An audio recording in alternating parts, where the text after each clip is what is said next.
अभिव्यक्ति की आजादी के नाम पे क्या ऐसा किया जा सकता है? क्या एक दूसरे को गाली भी दी जा सकती है? नमस्कार दोस्तों, मैं रणवीर, सुप्रभात प्रगति न्यूज से। दोस्तों उम्मीद है आप लोग भी अच्छा कर रहे होंगे। दोस्तों आज का जो मुद्दा है जो डिस्कशन का, वो है अभिव्यक्ति की आजादी। दोस्तों अभिव्यक्ति की आजादी के नाम पर लोग क्या क्या कर रहे हैं आप जानकर हैरान रह जाएंगे।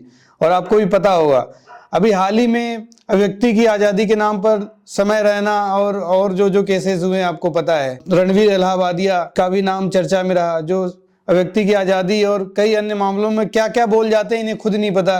कई बार ये इतने अच्छे टिप्स देते हैं, इनके अलग अलग चैनल्स हैं जिसपे हेल्थ टिप्स होते हैं और अलग अलग मोटिवेशनल टिप्स होते हैं, बट कई बार ये अभिव्यक्ति की आज़ादी के नाम पर क्या बोल जाते हैं, गाली गलौज तक कर जाते हैं और इन्हें जरा भी बुरा नहीं लगता। और वही एक नया केस आया है कुणाल कामरा का, जो कि शिंदे को इन्होंने अभद्र टिप्पणियां की हैं अपने गानों के माध्यम से, अपने कॉमेडी के माध्यम से।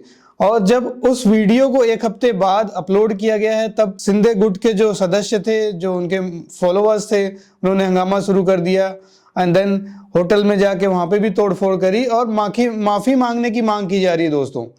लेकिन देखिए, गलती करने के बाद भी माफी मांगने को तैयार नहीं है कुणाल कामरा, और वो कह रहे हैं नहीं, मैंने तो सिर्फ वही कहा है जो अजीत पवार ने कहा है। तो दोस्तों अगर कोई प्रोफेशन में आपको लगता है कि आप कॉमेडी कर रहे हो, तो आपको क्या लगता है इसमें गालियों का भी यूज हो सकता है? किसी को कुछ भी कहा जा सकता है?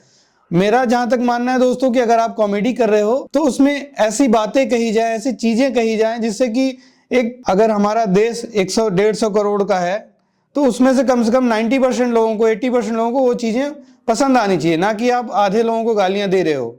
क्योंकि शिंदे के फॉलोअर्स करोड़ों में हैं और अगर आप शिंदे को गाली दोगे तो उनके फॉलोअर्स भी भड़क जाते हैं। और सरकार ने भी इस पे एक्शन लेने का वादा किया है, क्योंकि अगर वो माफी नहीं मांगेंगे तो सरकार भी एक्शन लेगी।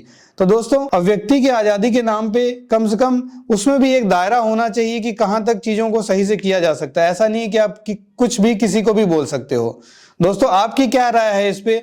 अभिव्यक्ति की आजादी के नाम पे क्या ऐसा किया जा सकता है? क्या एक दूसरे को गाली भी दी जा सकती है? कुछ भी किया जा सकता है? आपकी क्या राय है? प्लीज कमेंट में जरूर दें। धन्यवाद।